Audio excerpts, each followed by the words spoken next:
नमस्कार, IND impact में आपका स्वागत है। मैं हूं मनोज सैनी। ओबीसी आरक्षण सच क्या? भारतीय जनता पार्टी की सरकार और संगठन अब मिलकर जनता के सामने पहुंचने वाले हैं, बल्कि ये बताने वाले हैं कि ओबीसी का सच क्या है। क्योंकि ओबीसी को लेकर कांग्रेस ने एक बात कही थी, एक मत रखा था और फिर यह कहा गया था कि 27% आरक्षण ओबीसी वर्ग को मिलेगा। बाद में यह मुद्दा हाईकोर्ट पहुंच गया और हाईकोर्ट ने इस पर रोक लगा दी।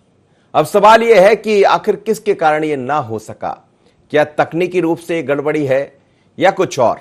इसे लेकर भारतीय जनता पार्टी अब घर घर जाने की तैयारी में है। लेकिन दूसरी तरफ मुख्यमंत्री शिवराज सिंह चौहान यह भी कह रहे हैं कि हम सुप्रीम कोर्ट जाएंगे। पर कांग्रेस भी इसको मुद्दा बना रही है। लगातार हम देख रहे हैं, कुछ दिन पहले अरुण यादव ने सवाल खड़े किए, उससे पहले खुद कमलनाथ जी कहे, और अब ऐसा लगता है कि यह मुद्दा आर पार, यानी सियासत जोरदार और ओबीसी पर आर पार ये दिखाई दे रहा है। पर होगा क्या? तो कौन किसको कितना समझा पाएगा? कि भारतीय जनता पार्टी जो मुहिम छेड़ने वाली है उसको जनता मानेगी, या फिर कांग्रेस जो कह रही है उस बात को जनता मानेगी? जरा सुन लेते हैं क्या कह रहे हैं मुख्यमंत्री शिवराज सिंह चौहान, और फिर क्या कहना है अरुण यादव और बाकी नेताओं का, ये भी सुन लेते हैं, फिर इस चर्चा को आगे बढ़ा। सुनिएगा। जितना नुकसान कांग्रेस ने अनुसूचित जाति, जनजाति या पिछड़ा वर्ग हो उनका किया है, कोई कर ही नहीं सकता। अब पिछड़े वर्ग को केवल वोट बैंक के लिए अध्यादेश जारी कर दिया गया और बाद में इन्हीं ने स्टे करवा दिया। इन्हीं के रहते हुए स्टे हुआ कोर्ट में। पिछड़े वर्ग की चिंता थी तो ढंग से वर्कआउट करना था।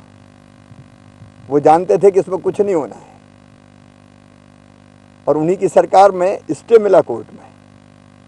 अब पिछड़े वर्ग के हितैषी होने का नाटक कर रहे हैं। भारतीय जनता पार्टी हमेशा कमजोर वर्गों के साथ रही है। वो चाहे किसी भी समाज से आते हो। और पिछड़े वर्ग के आरक्षण के संबंध में जो भी प्रयास किए जा सकते हैं, हम हर संभव कदम उठा रहे हैं। लेकिन ये किया धराया सोच समझ के कि इससे होना कुछ नहीं है, खुद के लोगों को कोर्ट में भेज के स्टे दिलवा देना, और वो जानते थे कि जिस ढंग से उन्होंने किया उससे आरक्षण मिलना ही नहीं है। तो ये सब पाप तो उनका किया धरा है। नियत भी ठीक नहीं थी, नीति तो ठीक है ही नहीं। भारतीय जनता पार्टी पिछड़े वर्ग सहित सब वर्ग के कल्याणों के लिए कटिबद्ध है। भारतीय जनता पार्टी की सरकार ने मध्य प्रदेश के ओबीसी वर्ग के दिए गए आरक्षण के विरोध में जो रिट पिटीशन की गई थी, उसमें सरकार का पक्ष रखने के लिए, ओबीसी को 27% रिजर्वेशन का पक्ष रखने के लिए ठीक से प्रस्तुतिकरण नहीं किया गया। इसी का परिणाम है कि हमारी ओबीसी की दिया गया 27% आरक्षण की रिट पिटीशन निरस्त होकर के 14% आरक्षण पर रखा गया है। मध्य प्रदेश की आबादी का 56% ओबीसी है, और जब हम सत्ता में आए 2018 में, तो हमने ये संकल्प लिया कि हम मध्य प्रदेश के पिछड़ों को 27% आरक्षण देंगे। वो आरक्षण हमने दिया। तब वापस उस आरक्षण को 14% करने की एक मुहिम, योजनाबद्ध मुहिम चलाएगी इस प्रदेश में। अगर देश के अन्य राज्यों में आरक्षण, भरपूर आरक्षण मिल रहा है, कहीं 27% है, कहीं 50% है, कहीं 40% है, तो फिर मध्य प्रदेश क्यों पीछे? चलिए, तो अरुण यादव कह रहे थे, सवाल उठा रहे थे, लेकिन उससे पहले मुख्यमंत्री ने कहा कि हम सबके साथ है। पर जरा गोपाल भार्गव को सुन लेते। उससे पहले मैं अपने मेहमानों से परिचय करा दूं। चिंतामणि मालवीय जी है, प्रदेश उपाध्यक्ष भारतीय जनता पार्टी की। विभा पटेल जी है, पूर्व महापौर कांग्रेस की प्रवक्ता भी हैं। जयराम शुक्ल जी हैं, वरिष्ठ पत्रकार। आप सभी मेहमानों को बहुत स्वागत है। एक अंतिम बयान सुन लेते जरा, गोपाल भार्गव क्या कह रहे थे इन सब बयानों के आने के बाद, उसके बाद इस चर्चा को आगे बढ़ाते। गोपाल भार्गव। मैं इतना कहना चाहता हूं उनसे कि ओबीसी के लोगों की वास्तव में मदद करना है। हमारे तो मुख्यमंत्री ओबीसी के हैं, हमारे तो प्रधानमंत्री जी ओबीसी के हैं, हमारे तो अभी गवर्नर जो हैं वो भी ओबीसी के हैं, इसके पहले जो गवर्नर साहबा थी वो भी ओबीसी की थी। कांग्रेस पार्टी ये बताए कि कमलनाथ कौन से वर्ग के हैं, दिग्विजय सिंह कौन से वर्ग के हैं, उन्हें पूछने कहने का अधिकार नहीं है। चलिए तो मैं पूछ लेता हूं सीधे विभा पटेल जी से। पूछ रहे थे गोपाल भार्गव जी, विभा जी आपने सुन लिया होगा, लेकिन अब भारतीय जनता पार्टी भी घर घर जाने की तैयारी में है और ऐसा लग रहा है कि ओबीसी पर सियासत जोरदार है। क्या कहेंगे आप? देखिए, मुझे तो बड़ी हंसी आ रही है जब गोपाल भार्गव जी वर्गों की बात करते हैं। देखिए, जब भी पिछड़े वर्गों को अधिकार मिला है, अर्जुन सिंह जी ने रामजी महाजन कमीशन बनाया, जिसके तहत ओबीसी वर्गों की गणना की गई, उन्हें आइडेंटिफाई किया गया और आरक्षण देने की पहल की गई। उसके बाद दिग्विजय सिंह जी ने 27% आरक्षण देने का काम किया, जिसको एक योजनाबद्ध तरीके से कोर्ट में ले जाकर माननीय उमा भारती जी, जो स्वयं इस वर्ग से आती हैं, उनके समय में स्टे लगा और सरकार ने अपना पक्ष चूंकि ठीक से नहीं लड़ा रखा था, इसीलिए पिछड़े वर्ग उस वक्त भी अपनी अधिकारिता से वंचित रहे। फिर जब कमलनाथ जी की सरकार आई तो पुनः कमलनाथ जी ने विधेयक लाकर 27% आरक्षण पिछड़े वर्गों को देने का प्रारंभ किया और फिर से एक योजनाबद्ध तरीके से जब शिवराज सिंह जी पुनः मुख्यमंत्री बने, उन्होंने फिर से इसको गलत तरीके से प्रस्तुत करवाया कोर्ट में। और आज परिणति ये है कि सरकार का महाअधिवक्ता ये लिखकर देता है कि 14% आरक्षण हमें यूज करने दिया जाए, 13% को सस्पेंड रखा जाए। ये महाअधिवक्ता जब लिखता है तो इसका सीधा सीधा ये होता है कि सरकार की मंशा को महाअधिवक्ता लिखने का काम कर रहे हैं। सरकार ने अपने महाधिवक्ता से लिखवाया कि हम 14% के लिए तैयार हैं, हमारे 13% को सस्पेंड कर दिया जाए। तो इससे सीधा सीधा मंतव्य क्या होता है? शिवराज सिंह जी की मंशा कतई ये है ही नहीं कि वो पिछड़े वर्गों को अधिकारिता दे, वो केवल और केवल वोट बैंक के रूप में इन वर्गों का उपयोग करना चाहते हैं। इन वर्गों के वोट के लिए ये चेहरा तो दिखाना चाहते हैं, लेकिन उन्हें वास्तविकता में अधिकार देना नहीं चाहते। एक बात और मैं कहना चाहती हूँ मनोज जी, शायद आपको जानकारी नहीं होगी कि जो बार बार बात हो रही है कि कोर्ट ने 27% आरक्षण पे रोक लगाई थी, उसी को बरकरार रखा। 27% पर जो रोक थी वो केवल और केवल पीएससी परीक्षा में जो भर्तियां हुई थी, उन पीएससी परीक्षाओं की भर्ती के लिए रोक लगाई गई। जी जी। बाकी किसी भी भर्ती में 27% की रोक नहीं थी और इसी के चलते हमें पिछड़े वर्गों को ये पूरा अधिकार था कि जब भी जहां भी नौकरियां निकलती उनमें 27% का प्रावधान करना। मुझे लग रहा है कि सरकार ने भी ये कहा था कि कुछ खासकर इसको लेकर जो कोविड आया उसको लेकर कुछ डॉक्टरों की भर्ती किया जाना है, कुछ अलग अलग वर्गों की भर्ती किया जाता है, उसको लेकर कहा था कोर्ट ने कि स्पष्ट करें, तो शायद उन्होंने कह दिया कि अभी जो भर्ती होंगी वो 14% पर होगी। नहीं, उसमें इन्होंने 14% के हिसाब से विज्ञापन निकाला था और जब हमारे वकील और हम लोगों ने आपत्ति ली तो फिर पिछड़े वर्गों को उसमें 27% आरक्षण न केवल डॉक्टरों के स्थान पर दिया गया, बल्कि शिक्षकों की जो भर्ती इन्होंने अभी हाल में निकाली उसमें भी इन्हें पुनः 27% करना पड़ा था। इसका मतलब ये था कि कोर्ट ने कहीं भी रोक नहीं लगाई थी, कहीं भी कोर्ट की मंशा ये नहीं थी कि 27% पर रोक लगाई जाए। ये केवल और केवल भारतीय जनता पार्टी का बनाया हुआ कुचक्र है। ये चाहते हैं कि ये जो हमारी असलियत है वो जनता के सामने ना आ पाए, पिछड़े वर्गों को अधिकारिता ना देना पड़े, उनको जब पूरे जवाब दे दीजिएगा। अब कह रहे हैं कि भारतीय जनता पार्टी का संगठन घर घर जा रहा है और शिवराज जी ने कह दिया है कि हम पिछड़ा वर्ग की लड़ाई सुप्रीम कोर्ट तक लड़ेंगे, लेकिन हाई कोर्ट में ही मसला उलझा हुआ है। हाई कोर्ट ने कह दिया अभी, तो अब सवाल यह है कि आखिर सुप्रीम कोर्ट भी जाएंगे तो बात तो यही कही जाएगी जो कही जा रही है। चिंतामणि जी,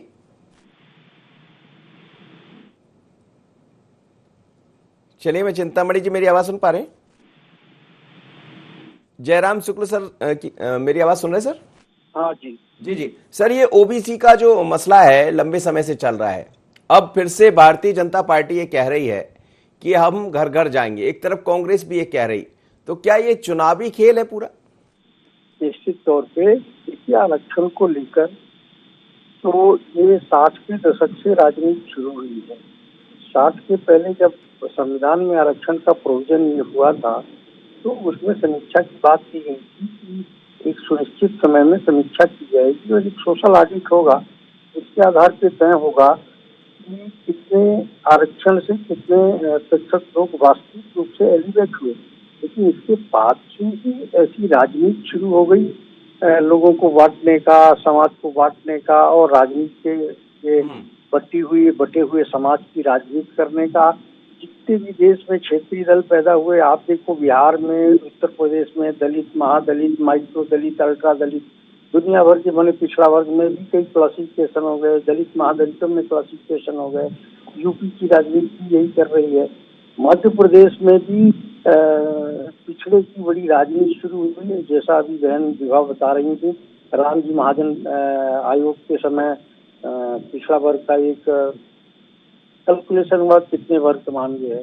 तो देखिए, इस देश में देश के बरकत की चिंता किसी को नहीं है। सर मैं आपको इसलिए रोक रहा हूं कि दोनों की प्रतिक्रिया पर आपकी प्रतिक्रिया चाहूंगा।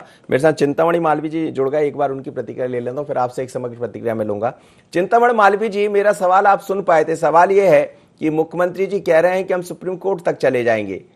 मसला ये है कि आखिर होगा क्या इसका, क्योंकि ये भी जग जाहिर है कि 50% से ज्यादा आरक्षण होगा नहीं, लेकिन तमिलनाडु कुछ राज्यों में ये दिखाई भी दिया है। अब कांग्रेस भी घर घर जाने की बात कर रही है, आप भी घर घर जाकर समझाएंगी, जनता किसकी बात समझेगी?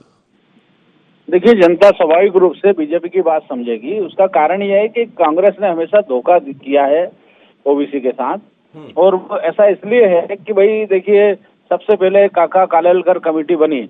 वो काका कालेलकर कमेटी जो है वो 52 में बन गई, लेकिन उसकी रिपोर्ट तब तक पड़ी रही जब तक कि कांग्रेस की सरकारें नहीं गई। और जब कांग्रेस की सरकार गई और फिर जनता दल और तमाम वो सरकार बीच में आई, तब जो है वो मंडल कमीशन आया। तो ऐसी स्थिति में कांग्रेस तो बेईमानी करती ही रही है हमेशा। और दूसरा ये कि इन्होंने आज तक कभी भी इतने समय सरकार कांग्रेस पिछड़ा वर्ग आयोग नहीं बनाया, लेकिन माननीय नरेंद्र मोदी जी ने पिछड़ा वर्ग आयोग बनाने का काम किया।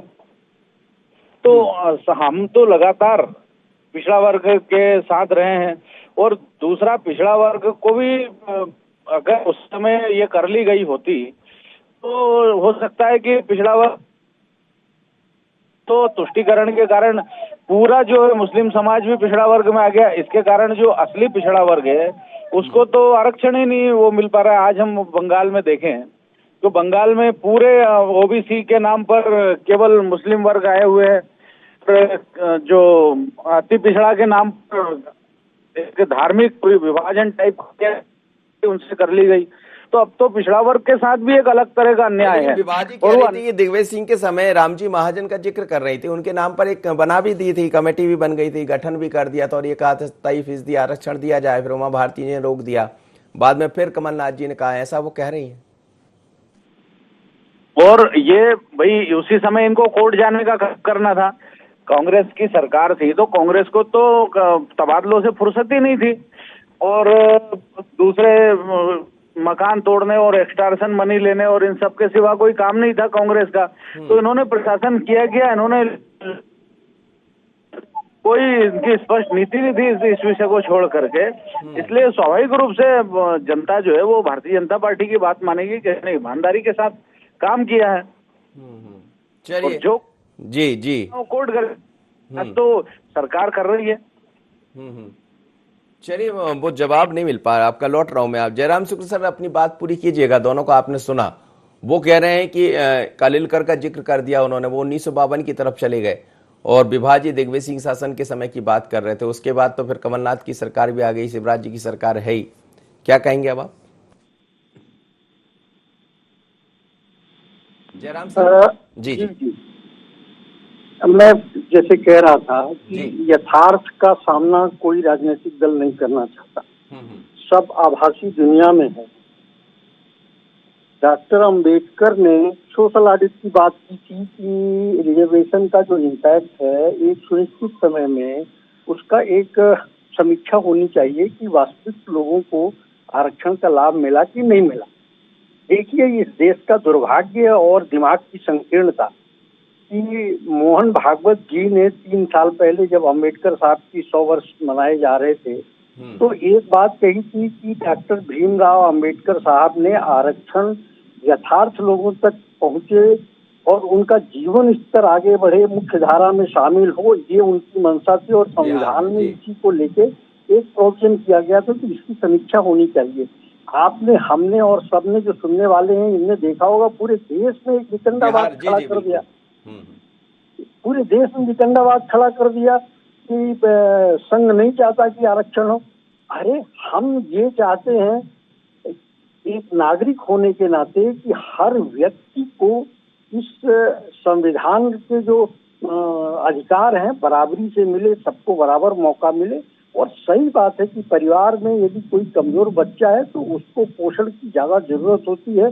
संविधान के अंदर जो निहित मंशा थी विशेषज्ञों की वो यही, लेकिन किसी की हिम्मत नहीं हो रही है कि वो सोशल ऑडिट करे। आज स्थिति ये है कि आरक्षण से पाने के बाद मलाई और महामलाई पद तक लोग पहुंच जाते हैं, उनके बच्चे उसका फायदा इस्तेमाल करते रहते हैं और उसमें वो वर्ग जिसको उसका फायदा मिलना चाहिए, जो वास्तव में गुर्बत की जिंदगी जी रहा, गरीबी की जिंदगी जी रहा, उसका हक कौन मान रहा? उसका हक सामान्य वर्ग नहीं मार रहा, उसका हक वो वर्ग मार रहा। समझ लीजिए कि कोई कलेक्टर है और ओबीसी से या रिजर्वेशन कैटेगरी से आया हुआ है और वो और सुविधा संपन्न हुआ, बच्चों को और ज्यादा पढ़ाया, तो वो अवसर छीनता जाता है। तो उस वर्ग का जो कमजोर तबका है, जो वास्तविक कमजोर तबका है, उसको उसके फायदे नहीं मिल पाते। ये जो मध्य प्रदेश में ओबीसी की पॉलिटिक्स चल रही है, विशुद्ध रूप से राजनीति है, विशुद्ध रूप से चुनाव के अलावा और कुछ नहीं है। सभी वर्ग के होनहार बच्चे फ्रस्ट्रेट हो रहे हैं।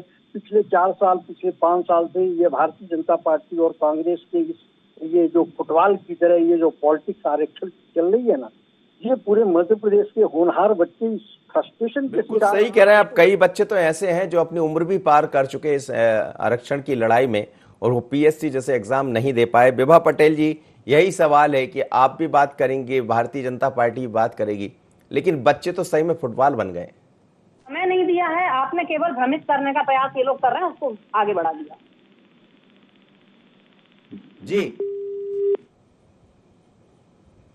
चलिए विभा जी शायद चलिए। चिंतामण मालवी जी, सवाल यह है कि भ्रमित कौन हो रहा है? बच्चे भ्रमित हो रहा है, जिनको एग्जाम देना वो भ्रमित हो रहे हैं। आपकी सरकार कह रही है कि हम सुप्रीम कोर्ट जाएंगे, तो क्या सुप्रीम कोर्ट से कोई राहत मिलेगी? देखिए, अब ये कोर्ट की राहत तो कोर्ट जाने, हमारा काम प्रयास करना है और सरकार बेहतरीन प्रयास जो पिछड़ा वर्ग को न्याय मिले इसके लिए कर रही है, करेगी भी। हमारी मंशा में, हमारे काम में कोई कोताही नहीं है। लगातार पार्टी काम कर रही है और सरकार भी इस दिशा में काम कर रही है। हमारी नीति स्पष्ट है और नियत स्पष्ट है। कांग्रेस जरूर इसमें केवल आप बने रही चिंतामणि जी। विभा जी की पहले प्रतिक्रिया लूंगा मैं, वो फोन कहीं डिस्कनेक्ट हो गया था। विभा जी बोलिएगा। नहीं, देखिए इसमें क्या है कि ये केवल अधिकार जो बात हो रही है कि बहुत से लोग ओवर एज हो गए। देखिए, पिछड़े वर्गों के साथ तो क्रीमी लेयर लगी हुई है, तो क्रीमी लेयर वाले वैसे ही इसमें आरक्षण से वंचित रहते हैं, उन्हें आरक्षण नहीं दिया जाता। केवल SC ST में क्रीमी लेयर का प्रावधान नहीं है। ये शायद रमेश जी को जानकारी नहीं होगी, मैं बता देती हूँ। दूसरी बात मैं कहना चाहती हूँ कि चिंतामणि जी तो ये स्पष्ट करें कि ये 27% आरक्षण इनके पक्ष में है या नहीं है। देखिए, जनता को भ्रमित करने से काम नहीं चलेगा। ना मुझे, ना ही मेरे बच्चों को, किसी को आरक्षण की आवश्यकता नहीं है। लेकिन मैं ही तो समाज नहीं हूँ। आज भी समाज में ऐसे लोग हैं जिस आरक्षण की आवश्यकता है। एक और तो सरकार का प्रवक्ता जो महाधिवक्ता कहलाता है, वो लिख के देता है कि हम 14 के लिए तैयार हैं, और दूसरी ओर मुख्यमंत्री जी जनता को ये भ्रमित करने का प्रयास कर रहे हैं कि वो सुप्रीम कोर्ट तक जाएंगे। तो कौन सी बात उनकी सही मानी जाए? वो वास्तव में अधिकार देना चाहते हैं तो महाधिवक्ता ने क्यों लिख कर दिया कि 14 के लिए वो तैयार हैं? देखिए, जो भारतीय जनता पार्टी के पिछड़े वर्गों के जनप्रतिनिधि हैं, मैं तो पूरी जिम्मेदारी से ये कह रही हूँ, मैंने दलगत राजनीति से उठकर हर बार ये प्रयास किया कि पिछड़े वर्गों से आने वाले जो भी मंत्री हैं, जो भी विधायक हैं, उनसे हम बात करें और उनसे ये कहें कि कृपया करके आप अपने दल में भी पिछड़े वर्गों के अधिकारों की बात करें। लेकिन इनको इतना भय बैठा हुआ है कि ये लोग ना तो पिछड़े वर्गों के जनप्रतिनिधि जितने भी भारतीय जनता पार्टी में हैं, मैं पूरी जिम्मेदारी से फिर दोहरा के कहती हूँ कि ये लोग उन संगठनों को मिलने का या तो समय नहीं देते हैं और ना ही उनके अधिकारों की ये कहीं बात करते हैं। और इन ऐसे मौन धारण करने से काम नहीं चले। या तो आप किसी के पक्ष में हैं और या तो आप किसी के पक्ष में नहीं है। केवल दो ही बातें हो सकती हैं, इसके अतिरिक्त कोई तीसरी बात हो ही नहीं सकती। लेकिन विभा जी, ये लगातार बीजेपी ये कहती रही है कि हमारे सारे मुखिया तो पिछड़ा वर्ग के। आपने हालांकि एक बात कही कि बन तो जाते लेकिन मिलने का समय नहीं मिलता है, लेकिन जगह तो दी है पिछड़ा वर्ग के लोगों को। मुख्यमंत्री पिछड़ा वर्ग का है, बाकी तमाम तरह के पदों पर आज पिछड़ा वर्ग के लोग। जगह लेने के लिए ये लोग जो भी बने हैं, मैं किसी की भी और भी इंगित नहीं करना चाहती, ये अधिकार प्राप्त करने के लिए पिछड़े वर्गों का लाभ तो ले लेते हैं, लेकिन जब ये पद पे बैठ जाते हैं तो क्यों नहीं पिछड़े वर्गों के अधिकार की बात करते। देखिए, जब तक आप स्वयं के लाभ के लिए इन वर्गों का उपयोग व्यक्ति यदि करता रहेगा तो ना तो उस वर्ग को लाभ मिलेगा, आप व्यक्तिगत फायदे के लिए तो दिखा देते हैं। जब आपको टिकट चाहिए होता है आप बताते हैं कि विधानसभा में इतना ये समाज है, इतना ये समाज है, लेकिन क्या बनने के बाद, क्या जनप्रतिनिधि बनने के बाद इन वर्गों की लड़ाई ये आगे लड़ते हैं? यदि ये लड़ाई आज आगे लड़ रहे होते तो कतई ऐसा स्थिति निर्मित नहीं होती जैसे उमा भारती जी के समय में हुई कि 27% का पक्ष सही तरीके से न रखे जाने के कारण वो एक्स पार्टी डिसीजन हो गया। उसके बाद हम लोगों ने उस केस को सुप्रीम कोर्ट में उठाया था कि हम इससे प्रभावित होने वाले पक्ष मेहरबानी करके हमारा पक्ष भी सुना जाए। तो ये सारी बातें हैं मनोज जी, वास्तविकता में हमें अपनी अंतरात्मा में हम यानी जो लोग भी ये बात कर रहे हैं उनको चाहे वो मतलब पिछड़े वर्ग के हों या ना हो, SC ST के हों या ना हो, किसी भी वर्ग के क्यों ना हो, यदि हम किसी भी वर्ग विशेष की बात करते हैं तो हमें अपनी अंतरात्मा में से ये प्रश्न पूछना चाहिए कि वास्तविकता में हम जो बात कह रहे हैं क्या वो वही बात हम दिल से भी चाह रहे हैं? हमारी कथनी और करनी में कहीं अंतर तो नहीं है। लेकिन एक तकनीकी रूप से आपसे भी मैं समझना चाह रहा था, जब सरकार आपकी सरकार थी, जब कहा गया तो ये तो बड़ा स्पष्ट होगा कि इसको लेकर याचिका लग जाएगी, हाई कोर्ट चले जाएंगे, तो उस समय कोई ऐसी व्यवस्था नहीं की गई थी आपकी तरफ से, कैविएट लगा देते या ये कोई इस आरक्षण को रखा जाए? देखिए, कैविएट लगी है मनोज जी, उसमें मंत्री जब कमलनाथ जी थे उन्होंने जैसे ही विधेयक पारित किया था उन्होंने कैविएट लगाई थी और कैविएट लगी हुई है। कैविएट का अर्थ ये होता है कि हमारे पक्ष को भी सुना जाए और इसीलिए हाईकोर्ट ने बाध्य होकर हमारे वकील को भी सुनने का काम किया और उसमें जितनी भी याचिकाएं थी उनको समग्र रूप से लेकर बात की गई। लेकिन जब सरकार ये कहती है कि हम 14% के लिए तैयार हैं तो फिर इसमें कोर्ट को आपत्ति हो क्या सकती है? उसके लिए तो बहुत आसान तरीका बन गया कि जो सरकार ने लिख के दिया, यानी पहले सरकार कमलनाथ जी की थी वो कह रही थी 27% देना चाहिए क्योंकि मध्य प्रदेश की आबादी 51% है और आज दिनांक तक शिवराज जी की सरकार जब से आई है इन्होंने एक बार भी कोर्ट में ये लिख कर नहीं दिया कि मध्य प्रदेश की आबादी 51% है और इन्हें 27% देना चाहिए। आप जवाब दे दीजिएगा। देखिए, जवाब माननीय मुख्यमंत्री जी ने स्वयं दे दिया है कि यदि कोई एम्बिग्यूटी है और कहीं कोई कोर्ट स्वीकार नहीं कर रही है, हाई कोर्ट ने उसे अमान्य कर दिया है तो पार्टी सुप्रीम कोर्ट जाएगी।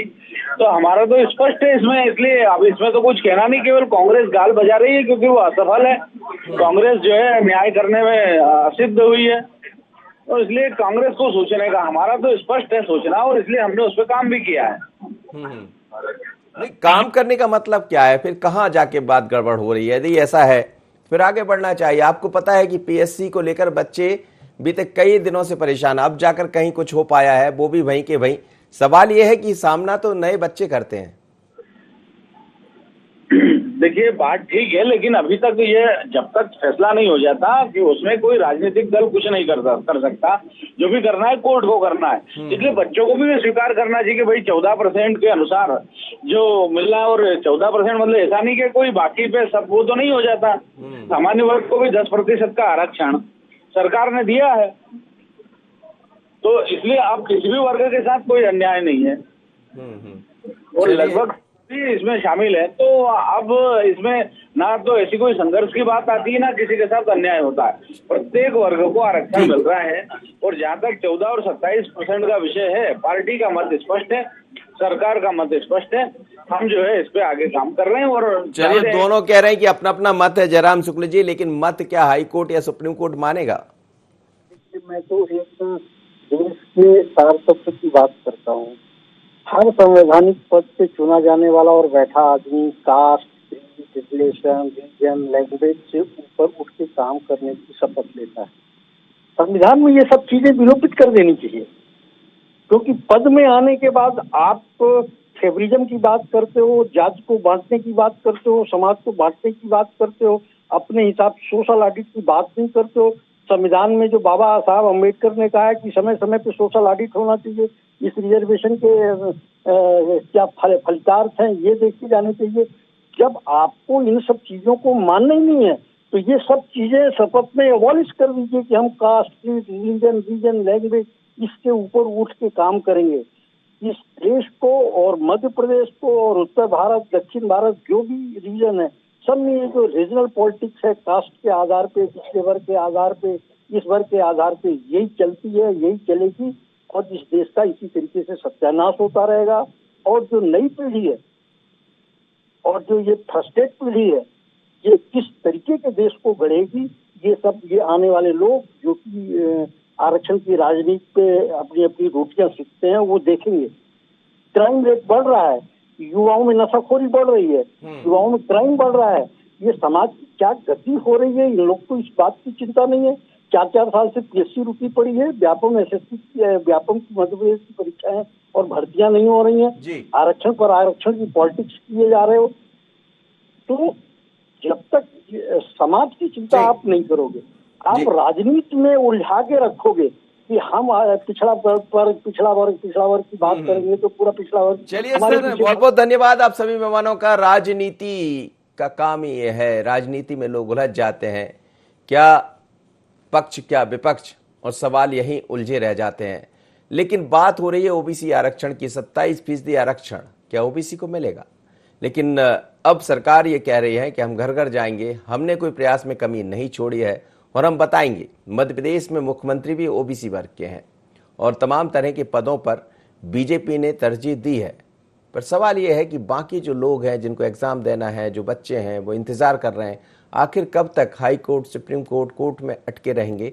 क्योंकि मसला तो जब ही सुलझेगा जब प्रॉपर तरीके से हियरिंग होगी, सुनवाई होगी और चीजें आगे बढ़ेंगी। नहीं तो कोर्ट के नाम पर ये सब उलझता रहेगा। मामला कोर्ट में है, होगा क्या, नजर इस पर होगी, पर सच क्या है ये भी सब जानते हैं। इतना ही मुझे दीजिए इजाजत, बने रहिए i24।